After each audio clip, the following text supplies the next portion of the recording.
Our lives have been bombarded with negativity over the last few weeks when we look on the news, look at the media, so much going on about the coronavirus and all the sickness that's experiencing in the world. But today we want to take a break from all that. And I want to talk to y'all about something different, people. Because if you're divorced, just graduated college, or maybe you're just a single adult, look for a life partner. Look for a happily ever after. Look for that joy, happiness. Look for that person that brings peace into your life. If you're looking for all that, then you're at the right place right now to have an interesting conversation about finding it. Experiencing that happily ever after that you've been so desperately looking for, but incapable of finding. Let's talk about it, people. Let ask you a question. When last time you were out on a date night? A date night? You mean when I was on a date with that guy or that woman I met on eHarmony? You talking about that kind of date night? We went to the movies, had uncomfortable, conversation at dinner, because in a conversation sometimes when you first meet somebody, you don't always know what to say, and as you're eating your pasta or your cheeseburger or something, whatever you choose, wherever your vice is, you hit that wall of the awkwardness where you don't know what to say or how to keep the conversation going because you only can ask so many times. So, what do you do for a living, or what's your likes, and you don't want to go through the cliche questions. That's not the type of date night I'm talking about, people. I'm not talking about the date night when you have the awkward conversations, when you meet somebody and you go out, you go to the movies, you go to dinner, you go dancing. I'm talking about actual date night for you. See, because we talk about happily ever after, we talk about meeting that other person, we talk about finding that peace, that joy. We forget about something. We forget about ourselves.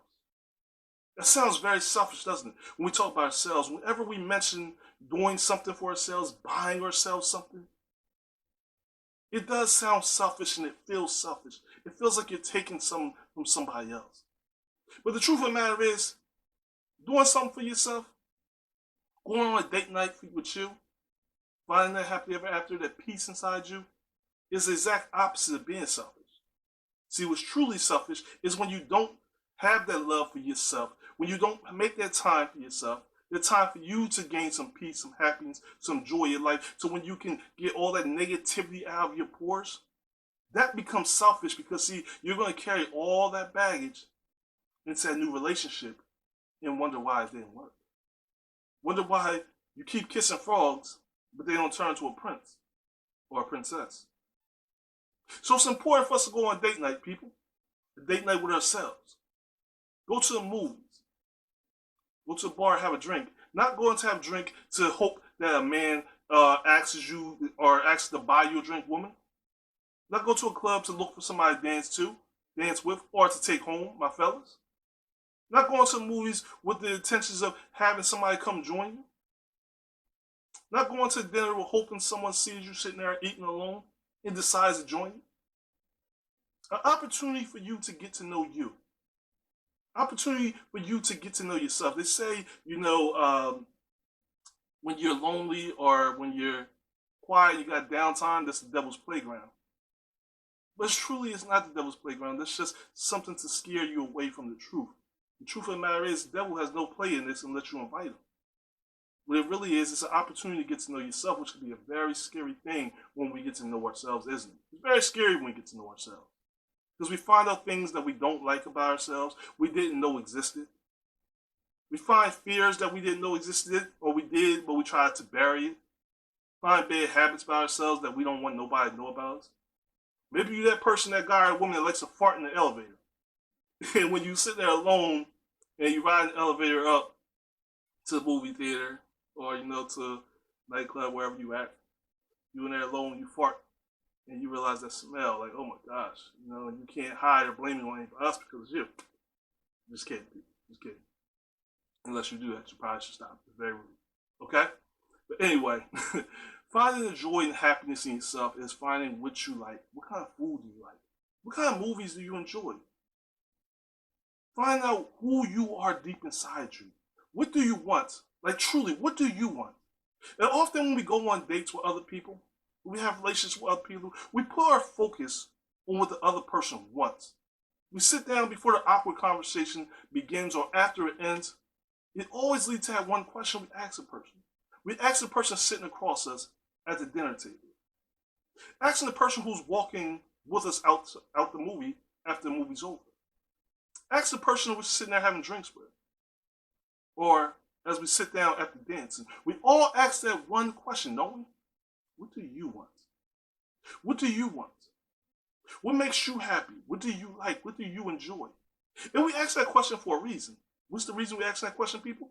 We're trying to find out what that person enjoys so we can bring joy into their lives. So we can know how we need to tailor fit ourselves, how we need to adjust ourselves to become fitted into their lives and what they want. Try to be fitted into their happiness, to be able to fit into their lives. We're already starting to adjust ourselves. We're already starting to squeeze ourselves and smash ourselves, push ourselves to try to be something that somebody else wants. And the whole time in this conversation, we hope that the other person asks us, what do we want? But we don't think about what we want, do we? Because we're so focused on the other person, making the other person happy, giving them their joy, their peace, their happiness. We stop forgetting about ours. And that's where the selfishness comes in. That's where we feel that level of selfishness, because you forget about what you want, what you feel, what you like. And as relationships begins to progress, you forget more and more and more about yourself. You forget the fact that, you don't really like Chinese food, but you eat Chinese food because this other person eats Chinese food, that you find certain things like, I don't drink red wine. You might be a white wine drinker, but I'm going to drink this red wine because I know you like it. You may realize, I don't really like love stories. I like action flicks, but I only watch love stories because you like love stories, and I don't ever watch action flicks because you don't. You start finding yourself trying to adjust to be with somebody else wants or need, but at the same time losing so much of your personal identity. Losing what makes you happy. So I say it to you again. When the last time you've been on a date night with yourself? Well, when you're out to dinner, when you're at the movies and you're walking out of that movie theater, when you're out having drinks and you're not looking for somebody to join you, you simply ask yourself this one question that you have asked so many people you dated. So many people that courted you or you courted. What do you want? What makes you happy? What does peace look like to you? What does joy? What does your future look like? What do you want? What do you like? What do you like to do? What do you love? When have the last time you had a date night with yourself and asked yourself that question? Think about it, people. Probably not often enough. This is a question that we often ask also to married couples. Married couples go through all kinds of marriage counseling. They go through other counseling. And you hear things where you have group activities, right? You have group activities where you'll learn to work together. You'll learn to work through some of the issues, the problems y'all may have in your marriage. You'll learn to work through as a team, right? That's what marriage is about. It's about two people coming together, working together as a team. Against for a common goal, for a common mission. But even in marriages, though sometimes we lose ourselves, sometimes doesn't one person give a little more than the other? Sometimes the scales are not always balanced in it. Sometimes you lose a piece of yourself or try and be what someone else needs you or wants you to be. Scary thing. But as you work together as a group, it's kind of difficult to focus on you when the whole time you're supposed to focus on us. So I ask my married people out there right now, when the last time you been on a date night? I ain't talking about the time you took your wife to the theater, or you took your husband to the movies, or you went to play miniature golf, batting cages. I don't know what you do. I'm not talking about that kind of date. I'm talking about a date night shit. It don't have to be nighttime. Maybe it's a lunch date. Maybe you skipped work one day and you went to breakfast with yourself. And you just ate breakfast and you took time to think and reevaluate your life and the decisions you have made, decisions you are making. Your career choices. It doesn't have anything to do with your partner, but your career choices.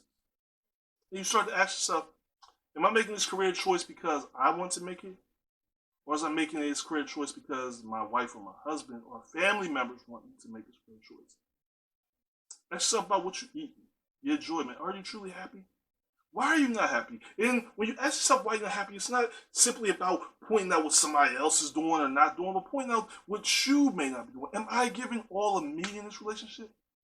In the midst of that date night, you might say to yourself, yeah, the scales are sometimes unbalanced, but maybe it's not my other half that's causing the scales to be unbalanced. Maybe it's me. And during this date night, I'm gonna take a little time for me, and I'm gonna try to look at what I'm doing instead of pointing out all the flaws my husband or your wife is doing. But point out the flaws you may be having, the decisions, the bad choices you may be having. And take this time when you want to date night with yourself to figure out what you can do to make this relationship better. Not just for your other half, but for you, but for both of you. Because that's what the ultimate goal is, right?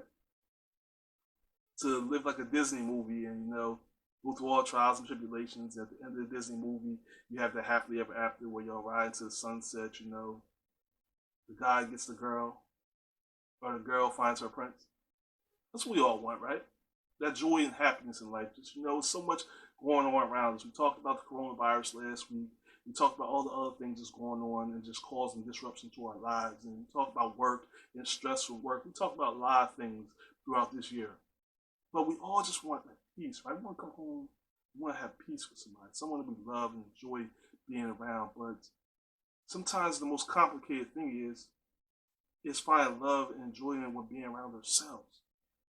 And we wonder why our relationship don't work. It's because, not always because the other person wasn't what you wanted to be, but sometimes because we try to force a round peg into a square circle. Probably like, well, what does that mean? Meaning you're trying to change a round peg to fit in a square circle, but to break it down even deeper to you, you're trying to force somebody who doesn't fit into your life to fit into your life. You're trying to get somebody that doesn't fit into your plans to fit into your plans. And despite the fact that they constantly tell you that they're not capable of fitting into that square circle, that plan that you have, the life that you have carved up for yourself, we still try to force that person into that hole without acknowledging the truth, without being honest with ourselves, even though our other half is being honest with us. That's where date nights come in, people. Where date night come in, where you take that time and you really honest with yourself and you get deep into your feelings and what you are dealing with, and you stop trying to hide from the truth and start accepting it. It's when we start to realize who we truly are, who we truly been running from. That all the counseling, all team building activities, that's good for us. But sometimes I need to worry about me. I need to worry about me. Because if I'm not right, then I'm incapable of being right for you. If I'm not 100% myself, then how much of me am I giving to you? Meaning, if only I'm 52% myself, and I'm dividing myself between 3 or 4 people, how much am I really giving you? How much am I really giving you? If in me I have conflict, I have issues, I have anger, I have frustration, I have stress, and I have things that I haven't worked out, if I haven't figured out much about myself, then how much have I figured out about you? How much can I say I love you if I'm looking in the mirror and looking at myself like, oh, I'm not liking the way I look, and I don't like the way I feel, and I don't like the way I think. How much can I say I love you and mean it? And I don't love myself. But I'm incapable of loving myself because I don't know me. I don't know what I like anymore. I don't know who I am anymore. How are we capable of doing these things when we're incapable of knowing who we are? Because we're selfish enough not to give ourselves a date night. A date night with ourselves to get back to knowing who we are. A date night and a vacation from our problems. Vacation from work. Vacation from school. Vacation from kids. Vacation from your wife. Vacation from your husband. Vacation from your family, your friends, and all the other things that keeps you busy throughout the day, throughout the week, throughout the year. It's okay to take a date night. You just want to walk around the mall. You might want to get out there and just feed pigeons. And don't tell your wife that if you're a man, because she's not going to believe that you're actually out there feeding pigeons. Don't do it unless that's something you're into, okay? Because that might become a whole nother issue. But the point of this is that we just have to find ways where we can find joy and peace in ourselves, happiness in ourselves, so that we can spread happiness and peace to others. We can be the best part of our other half. So when our other half does take the time, they come to us like that first date night, and you ask them like, yo, what do you want? What do you like? and they come to you and say, yo, ask you the same question, you can be like, well, this is what I like.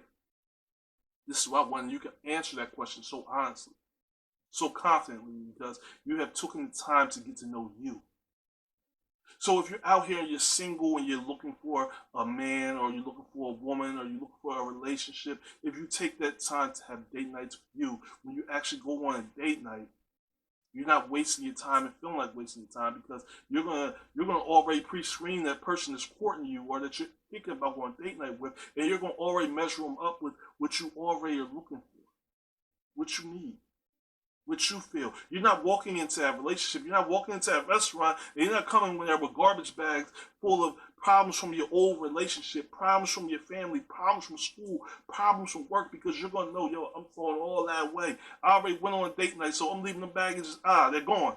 I'm throwing it in the trash. I throw them in the dumpster in the alleyway. If you want to find those issues, you want to find the issues from my previous relationship, you got to find a dumpster in that alleyway by a restaurant. That's where they are. I'm not taking them into the restaurant because I'm coming in with a clean slate. I'm giving you an opportunity to not sit here and try to measure up against someone's ex-husband or ex-wife or ex-boyfriend, ex-girlfriend. You're not going against the person who cheated and all that, because I already made this a clean slate for you. You're not going in trying to figure out who I am. You ain't gonna have to try to figure it out for me, because a lot of times we try to look for other people to figure out what makes us happy, because we don't know it, because we don't go on date nights. You're not gonna have that job to figure out what makes me happy, because I'm gonna lay it all on the table for you so that you don't waste your time and we don't waste mine. I want you to be able to take date nights, so when you come into a relationship, into this restaurant, you don't come in with your bags. You leave them in that same garbage can in that alleyway. Leave them in that garbage can in the alleyway with all the food that was not eaten or wasted in the restaurant. Leave them in there. Because that's where we're going to leave our wasted time at. Right in that same trash can where the wasted food was, okay? So they ain't going to bring wasted food to or food that somebody else ate to our table. So we're not going to bring old issues to our table. Not to the dinner table. We bring in a clean plate, a clean slate, and a fresh new meal where when we come and we sit down, we talk to each other, we're going to establish this relationship on clean ground right here. We're going to have a whole new canvas where we're going to paint a whole new picture. Our picture is going to be painted for our new relationship we want.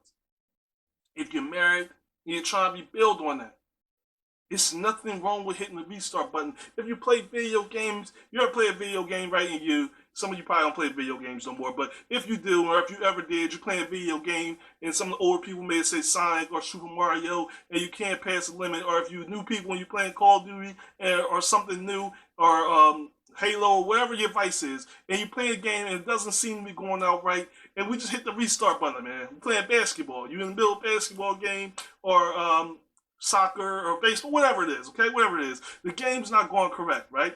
And you know you're losing, you're not having your best performance, and you just hit the reset button. I'm going to start this game over. I'm going to come back in, and I'm going to play better. I'm coming in with a clean slate. We can do the same thing with our marriage. You can do the same thing with your marriage. There's nothing wrong with saying, yo, stop for a second. Things have been rocky the last few years. Things have been crazy. Let's have a seat right now. Let me go on a date night right now with myself first and ask myself, am I ready to hit that reset button? Then let me hit a date night up with you, and we're going to sit down once we clean the air. I cleaned out all the frustration. I throw away all that bags. We're not going to bring pre-eaten food to the table, pre-eaten problems to the table. We're going to come to this table, clean plate, fresh food, and we're going to say, yo, we're going to hit the restart button, and we're going to start all over again. Let's get to know each other again. Let's find out again. Let's let go of the problems from yesterday. Let's truly let them go so we can move on to a better tomorrow. There's nothing wrong with doing that, people. There's nothing wrong with doing that. But you gotta find time for you. We often say, like, women, go to the nail salon, get your nails done, get your feet done, go get you a massage. Men, same thing. Go to a barbershop, listen to all the bantering and all the locker room talk. Go get your hair cut. Go get you a massage. You into pedicures and all that, manicures and all that, go get you one. Whatever your vice is. Go to the bar, have a drink. Not to look for another relationship or one night stand. Go have a single dinner for yourself. Not to go look for somebody to join you. Go to the movies. Not to look for somebody to feel bad for you and come sit next to you. Do whatever you like to find some level of happiness, peace. Take a day off, skip work. Just go take a ride in your car. Go stare at the water. Go feed the pigeons. Don't tell your wife you feed pigeons. You might get in trouble. But just do something to make you happy. Hit that reset button in your life. And start this game off with a fresh start, where the score is 0-0.